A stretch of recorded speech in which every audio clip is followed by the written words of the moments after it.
Hello বন্ধুরা, ওই দিন আমি চিকেন উইংস খেতে পারিনি, তাই আজকে আবার এটা রান্না করা হলো। আমি আজকে খাবো, ওরা এখন খাচ্ছে, আমিও খাবো।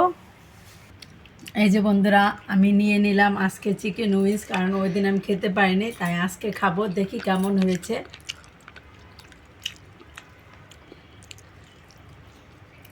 ওয়াও, সত্যি অসাধারণ।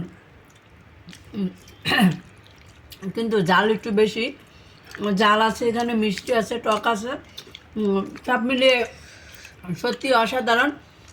যদি কারো ভালো লাগে তাহলে আমাদের সাথে চলে আসুন শেয়ার করার জন্য। আমরা দেখুন এখানে প্লেট ভরা আছে। সত্যি ঘরে কিন্তু অসাধারণ একটা খাবার হয়ে গেল। আপনারা আমাদের সাথে দেখুন। এই তুমি বলো কেমন হয়েছে? ওকে, কেমন হয়েছে? ভালো। সে তো খাচ্ছেই না, সে খাবে না। সো যাই হোক, তাও সে খাচ্ছে, দেখুন কত মজা হয়েছে। সত্যি অসাধারণ, অসাধারণ, এক্সিলেন্ট। ওকে, থ্যাংক ইউ সবাইকে।